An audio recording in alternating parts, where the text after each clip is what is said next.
وسلم نے فرمایا صوم یوم عرفہ، یہ جو عرفے کے دن کا روزہ ہے نا، احتسب علی اللہ ان یکفر السنۃ التي قبلہ والتي بعدہ، میں اللہ سے گمان کرتا ہوں کہ جو شخص عرفے کے دن کا یعنی 9ویں ذی الحج کا روزہ رکھے گا، میں اللہ سے گمان کرتا ہوں کہ اس کو 1 سال پہلے کے گناہ معاف اور 1 سال آنے والے کے بھی گناہ معاف، 2 سال کے گناہ اللہ تعالیٰ معاف کر دے۔ اور حضرت عائشہ صدیقہ رضی اللہ تعالیٰ عنہ کی وہ حدیث مسلم شریف میں وہ بھی ہے کہ نبی پاک صلی اللہ علیہ وسلم کے بارے میں اما عائشہ صدیقہ رضی اللہ تعالیٰ عنہ فرماتی ہیں کہ میں نے ما رأیت النبی صلی اللہ علیہ وآلہ وسلم صائما فی العشر قط،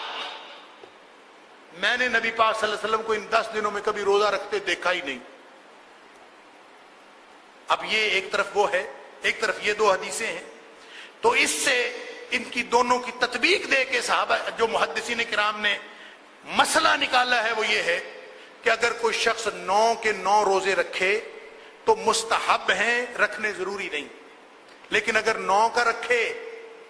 وہ زیادہ ضروری ہے۔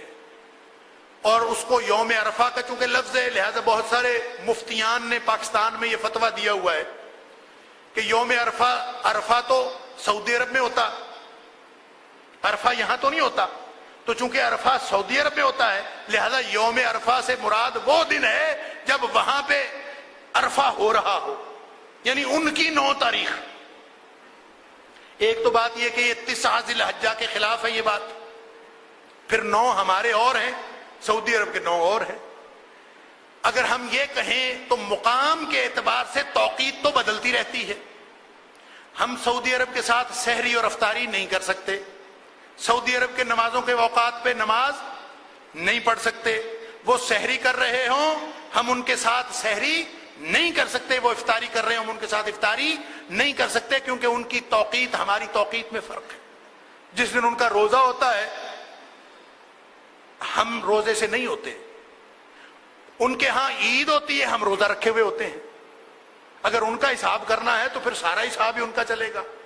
تو وہ چونکہ چل نہیں سکتا اس لیے یہ خواہ مخمسے میں ڈالنے والی بات ہے اپنے آپ، ان کا حساب ان کا، ہمارا حساب اپنا۔ 9 ذی الحج ان کی یوم عرفہ، ہماری جو 9 ذی الحج یہاں ہوگی وہ یوم عرفہ ہوگا، اس کا روزہ اللہ کے فضل سے ہم نے لازماً انشاءاللہ رکھنا ہے، اس لیے کہ گناہ معاف کروانے کی مجھے بھی تڑپ ہے، آپ کو بھی ہے، ہم سب کو ہے، کس کو گناہ نہیں معاف کروانے۔ اور باقی اس کے علاوہ اگر سارے دنوں کے رکھے جا سکیں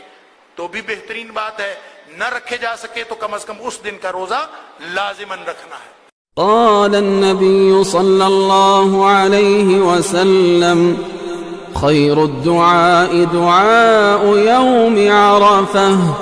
وخير ما قلت أنا والنبيون من قبلي لا إله إلا الله وحده لا شريك له له الملك وله الحمد وهو على كل شيء قدير۔